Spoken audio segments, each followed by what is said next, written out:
Boa tarde novamente. Vamos então dar início ao último bloco da IT Security Conference com um painel sobre infraestruturas e serviços críticos, moderada pelo professor Henrique Carreiro. Segue-se a mesa redonda sobre infraestruturas e serviços críticos, com o comandante Hélder Fialho Jesus, antigo chefe de ciberdefesa do Estado-Maior-General das Forças Armadas, Nuno Medeiros, CISO da E-Redes, Paulo Martins, CEO Euronext Technologies e CISO da Euronext, e Paulo Pinto, Securing Cloud and Business Digital Transformation da Fortinet. Muito boa tarde, muito bem-vindos a esta última sessão. E eu diria que a colocação desta mesa redonda de infraestruturas e serviços críticos nesta altura da nossa sessão é particularmente interessante, porque eu creio que é muito sumativa de muitas das coisas com que nós temos estado aqui a falar. E sobretudo estamos a falar de infraestruturas, como o nome indica, que são absolutamente essenciais e são infraestruturas que asseguram o nosso bem-estar, a nossa segurança, o nosso dia-a-dia e que, por definição, não podem falhar ou cujas falhas têm que ser altamente mitigadas.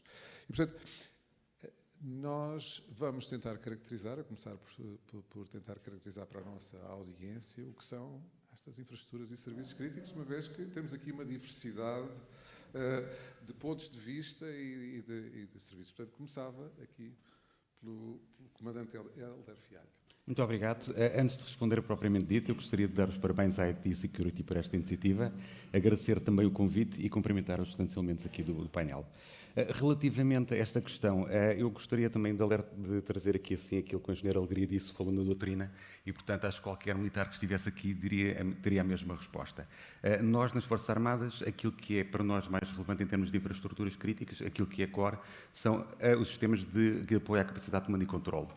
Como exemplos, são os sistemas de que, quando estão os navios no mar, a capacidade de comunicar com eles, quando estão as aeronaves em operações aéreas ou, eventualmente, as FNDs. Portanto, a capacidade que nós temos de comando e controle é core para nós. Recentemente, no SECOM, ali em Oeiras, no Comando Conjunto para as Operações Militares, foi feita uma modernização em toda a infraestrutura tecnológica. Adquiriu-se um novo sistema, precisamente um sistema de comando e conjunto, um sistema de controle de comando e conjunto, que permite a comunicação com todos aqueles que estão nos teatros de operações e consegue-se ter depois numa plataforma única, integrada, todo o cenário, tudo aquilo que está a acontecer. Portanto, juntamente, a informação que nós recebemos dos vários teatros de operações, com informações que nós temos recebidas através da Intel e outras fontes de informação, conseguimos ter, efetivamente, um panorama de situação, um situational awareness, que permite o quê? Permite o apoio à decisão. Portanto, os decisores, ao nível estratégico e operacional, têm, efetivamente, aqui uma boa base para tomar as decisões. Relembrando também aquilo que o engenheiro Paulo Muniz, da EDP, falou, a importância da segregação das redes. Portanto, esta rede que nós temos, que eu falei aqui de comando e controle, é uma rede que está segregada das outras redes, das redes administrativas, portanto, e que tem acesso a contactos com o exterior e acesso à internet. Portanto, esta rede é uma rede segregada e não tem contactos nenhum com a internet, portanto, fica nesse aspecto mais protegida. Muito obrigado. Muito obrigado. O Nuno terá certamente uma visão. Estamos a falar de uma área diferente, mas absolutamente crítica. Não é? Portanto, o Nuno é da E-Redes e, portanto, gostaria de ouvir a sua participação sobre este tema. Obrigado. Então, antes de mais, também agradecer o convite e é um prazer estar aqui convosco para falar de infraestruturas críticas. É a minha missão na E-Redes, enquanto CISO, em conjunto com a minha equipa, protegermos uma infraestrutura de informação mission critical, um ambiente segregado, muito crítico para a organização, que essencialmente reflete a pegada digital, a dimensão digital de uma infraestrutura crítica, que é a rede elétrica de distribuição.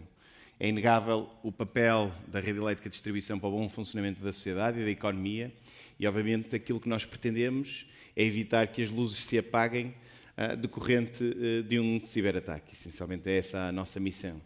Para mim, uma infraestrutura crítica, também respondendo à sua pergunta, é uma infraestrutura que tem um papel importante para o bom funcionamento da sociedade, da economia, e cuja disrupção, de facto, reflete de forma muito significativa naquela que é a nossa atividade todos os dias.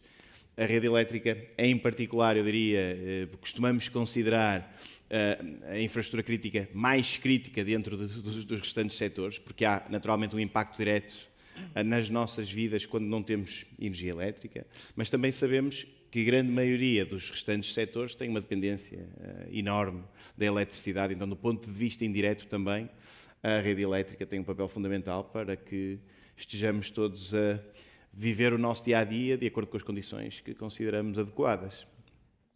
Eu passaria ao Paulo Pinto. Antes da mesa estávamos a falar precisamente de outro tipo de infraestruturas críticas, mas que hoje nós não podemos viver sem elas. Paulo?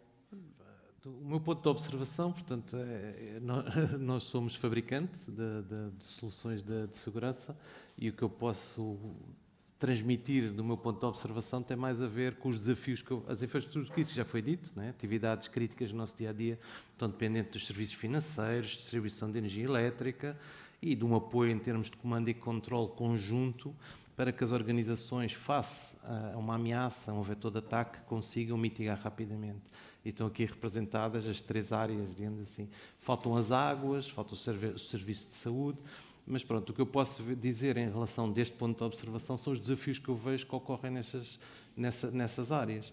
E são empresas que usualmente têm o IT e o OT ligeiramente separado, ou seja, a parte industrial não está tão integrada com a digitalização, pelo menos com empresas de nível de maturidade mais baixo. Não é o caso dos serviços de eletricidade, nem o caso dos serviços financeiros. Estamos a falar mais de empresas industriais, de fábricas, até distribuição de água, porque há uma grande variedade em maturidade conforme as áreas onde vamos.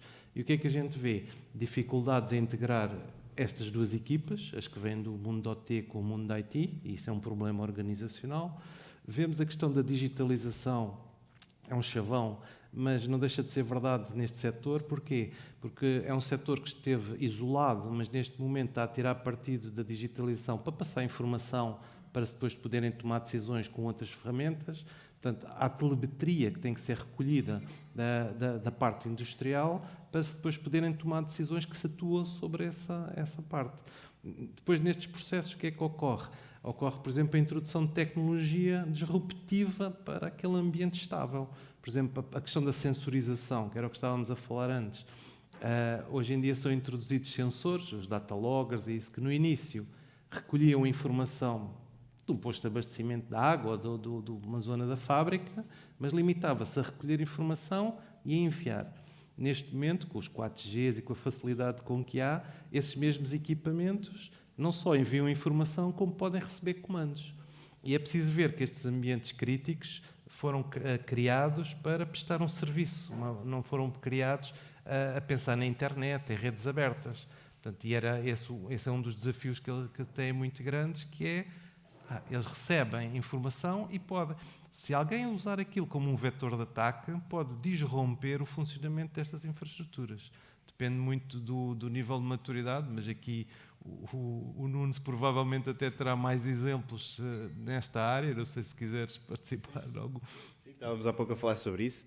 E, de facto, nós temos exemplos de como este processo acelerado de transformação digital, se não for gerido, pode criar riscos muito grandes até para estas infraestruturas críticas, infraestruturas de informação crítica tipicamente estão muito isoladas. O exemplo que há pouco estávamos a falar, eu recordo-me que na Redes tivemos um estágio e o objetivo de estágio era observar a vibração dos transformadores em pós-transformação. E, portanto, esse era o objetivo de estudo. E o que se fez foi colocar uma câmara, portanto foi-se uma FNAC, uma Vorten, comprou-se uma câmara e instalou-se dentro do posto de transformação e ligou-se à rede técnica, à rede industrial. Nós, segurança, nós, OT, não tivemos qualquer conhecimento, porque obviamente depois as áreas técnicas, quem faz a gestão de ativos, tem acesso às infraestruturas e pode fazer essa gestão de forma direta. O que aconteceu é que a determinado momento, nós temos monitorização ativa de todas as redes, a determinado momento vimos comunicações, tentativas de comunicação com a China, com IPs chineses, dentro da nossa rede, que é uma coisa altamente rara, altamente estranha, porque na verdade, teoricamente, não temos comunicações de uma rede crítica com outras geografias, nomeadamente a China.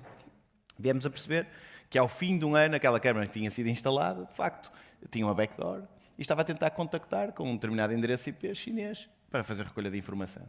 E, portanto, isto é só um exemplo de como o IoT, a digitalização e estas novas tecnologias, se a integração e a proliferação destas tecnologias não acontecer de forma controlada, pode trazer riscos muito significativos para o negócio. E também gostava de acrescentar, o Paulo estava a falar e eu estava a pensar com muita nostalgia quando entrei na redes há 13 anos, mas há 12 anos, quando comecei a trabalhar a segurança, de facto, a nossa missão era muito mais simples. Estes ambientes altamente segregados, como dizia, essencialmente baseávamos a nossa abordagem de segurança, um controlo muito apertado do perímetro externo. A obscuridade dava-nos alguma confiança, porque estamos a falar de tecnologias que não eram conhecidas e, portanto, a exposição deste ecossistema era muito reduzida e, portanto, fazer segurança nestes ambientes era relativamente mais simples. A verdade é que a transformação digital, e no nosso caso, de facto, temos tido muitos desafios, a transição energética, a transformação do setor, o papel do DSO a mudar de forma significativa, tudo isso está ancorado em tecnologia. E, portanto, a organização, obviamente, impõe essa transformação, que nos exige olhar para um ambiente operacional que tipicamente era muito isolado, mas que agora produz informação que é muito útil ao negócio, e basta pensarmos nas redes inteligentes, na recolha da informação de todos os clientes, do consumo, da produção, trabalhar essa informação, gerir flexibilidade, tudo isto são casos de uso que no passado não existia, daí a minha nostalgia, porque não tinha que lidar com eles, e agora obviamente temos que adaptar as abordagens e fazer segurança de uma forma diferente. Desafio acrescido, mesmo para terminar, é que, uma vez que temos um ambiente operacional clássico, o tradicional, temos que trabalhar a segurança de uma forma muito diferente daquela que é a mais convencional, porque temos muitas limitações do ponto de vista da implementação de mecanismos de segurança em tecnologia operacional, que alguma tem 20, 30 anos. Por outro lado, a proliferação de novas tecnologias também nos exige uma abordagem muito mais atual e, portanto, temos que gerir a segurança com diferentes abordagens de acordo com a heterogeneidade e a dimensão do ambiente que nós temos. Portanto, de facto, os mundos operacionais que no passado, de facto, davam-nos aqui algum controle e alguma segurança por via do seu isolamento, da sua segregação, essa não é a realidade de praticamente nenhum negócio nos dias de hoje, e isso exige que a segurança seja construída de forma diferente nas organizações, e é isso que nós temos tentado fazer. Passamos aqui à questão seguinte. É só rapidinho que o Paulo referiu, que é a questão da segurança não estar só na própria empresa, mas na cadeia de fornecimento. E isso vê-se muito no OT, que é, nós estamos dependentes de grandes fabricantes, o OT, as áreas industriais, não é? Que têm tendência a pôr as suas soluções isoladas como uma ilha dentro da organização, e depois é a questão dos acessos remotos para dar suporte. Portanto, são essas três áreas do meu ponto de observação que eu vejo, que é a questão da organização, a integração do IT com o OT, a questão da digitalização e a questão do suporte externo, que é muito real nestes meios. Muito obrigado. As infraestruturas críticas estão aqui no meio de duas grandes forças. Uma delas, obviamente, estão por trás, os vetores de ataque podem ter por trás atores muito poderosos, certamente, mas, por outro lado, estão muitas fortemente condicionadas por fatores regulamentares. E a pergunta é como é que se movimentam face, digamos assim, a toda esta necessidade de agilidade. Como é que se movimentam entre estas duas forças contraditórias até? Muito obrigado pela questão. Eu gostaria aqui de recordar que em janeiro deste ano surgiu o Decreto-Lei 20 de 2022, que tem mesmo a ver com as infraestruturas críticas e veio revogar o de 2011, e aqui neste caso concreto, em relação às Forças Armadas e ao Estado-Maior Regional das Forças Armadas, é lhe atribuir efetivamente já uma responsabilidade, situação que anteriormente não tinha. Portanto, ao nível das infraestruturas críticas. Depois há toda outra regulamentação, que também já foi aqui anteriormente falada, mas concretamente em relação às infraestruturas críticas, este ano este é que é o salto e a responsabilidade maior que se tem na parte do Estado-Maior-General das Forças Armadas. Muito obrigado. Já se falou bastante do decreto-lei, do SRI. O setor elétrico há de estar sujeito a um regulamento específico, o código de rede aplicado aos DSOs e aos TSOs. E aquilo que para mim é importante partilhar é que eu acho que a legislação tem que ser vista como uma oportunidade para nós, enquanto CISOs, enquanto equipas de segurança.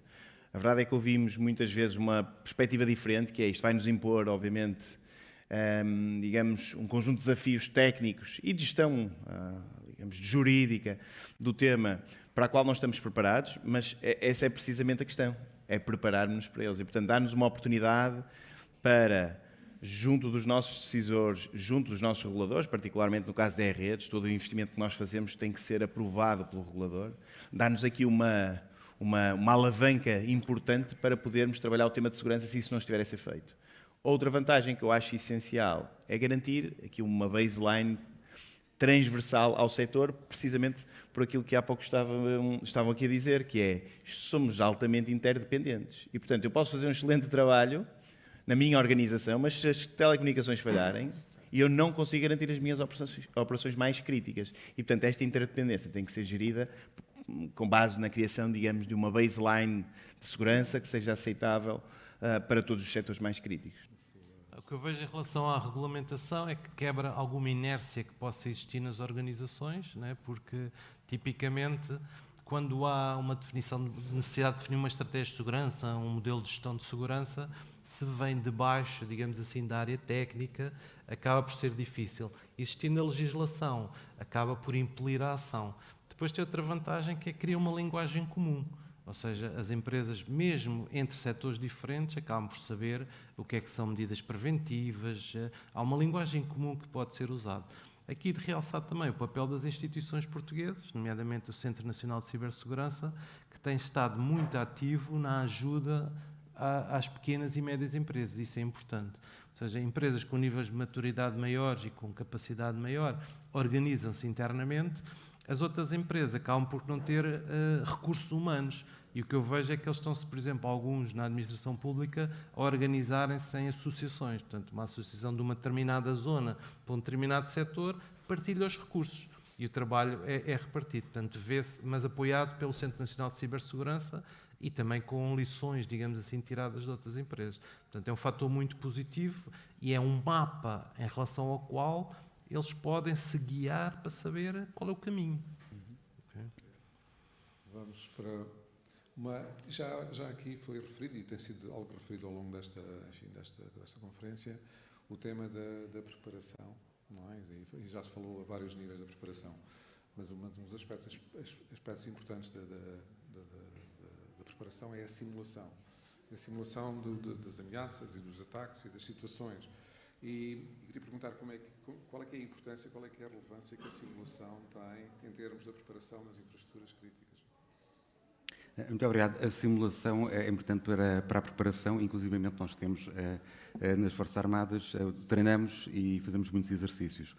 Nesta área das infraestruturas críticas, eu gostava aqui de dar a conhecer um exercício que é o exercício Locked Shields, que é um exercício anual, é organizado pelo Centro de Excelência de Tallinn de Ciberdefesa, é acreditado pela NATO, portanto muitas vezes aparece NATO, CCD, COI, e é o maior exercício internacional ao vivo de Blue Teams contra Red Teams, em que as nações que integram o CCD-COE participam. Portanto, Portugal, desde 2018, que integra o CCD-COE, desde esse ano que participamos nesse exercício, constituem-se as Blue Teams nas capitais, cada Blue Team tem cerca de 40 pessoas, e depois há um cenário que é criado, que é a proteção de um país imaginário que foi alvo de uma disrupção grave, massiva, do seu ciberespaço. E, portanto, temos que ir lá apoiar.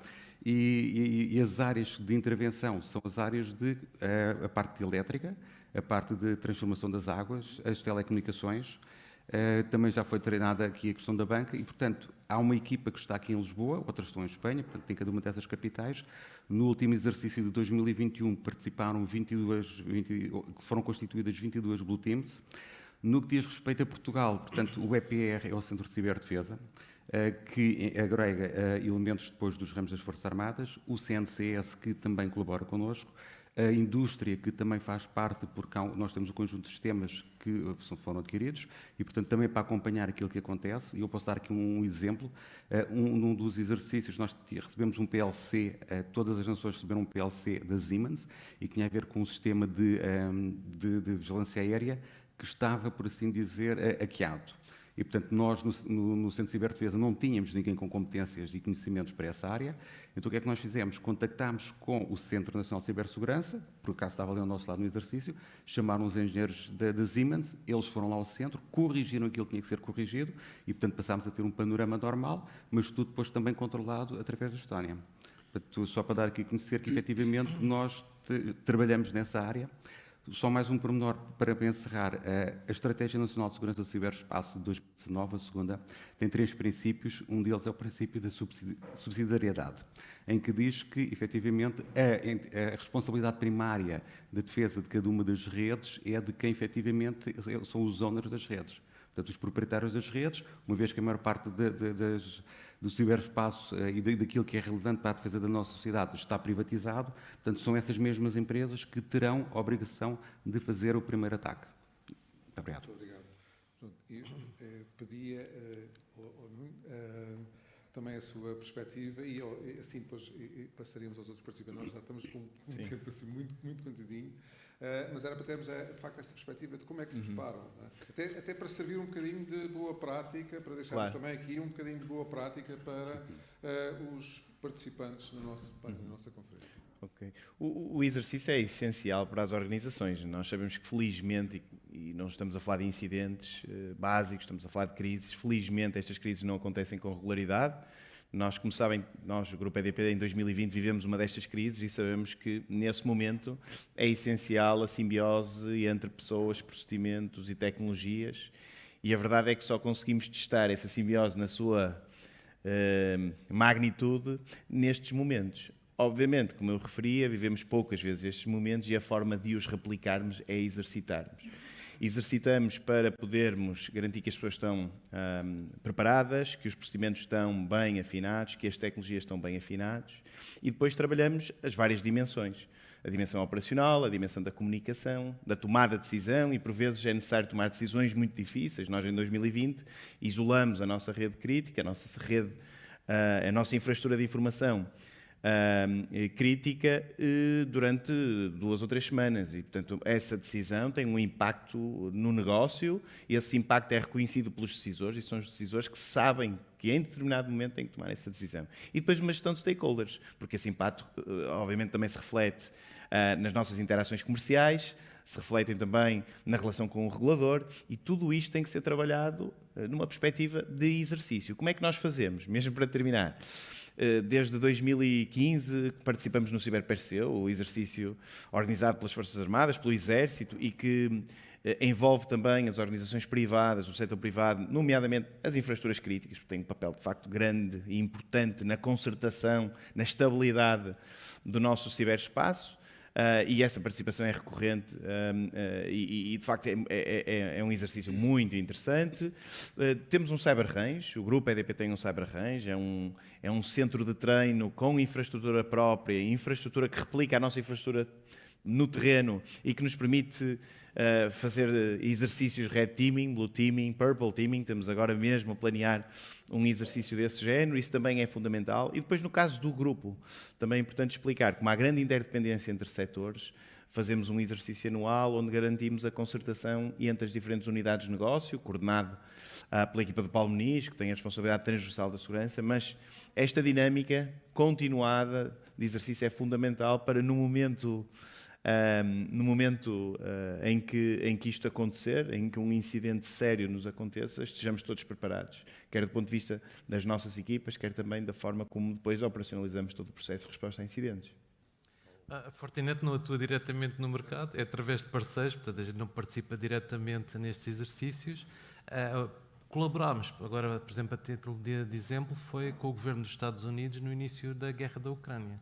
Se pesquisarmos Ucrânia em inglês, Fortinet e Denial of Service, vão ver que teve lá a equipa de serviços profissionais nos ministérios a implementar soluções de mitigação de ataques.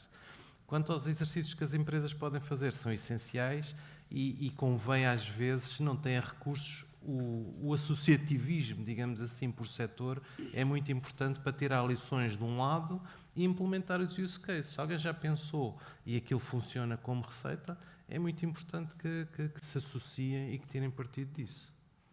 Muito obrigado. Muito obrigado aos nossos participantes, muito obrigado à nossa audiência.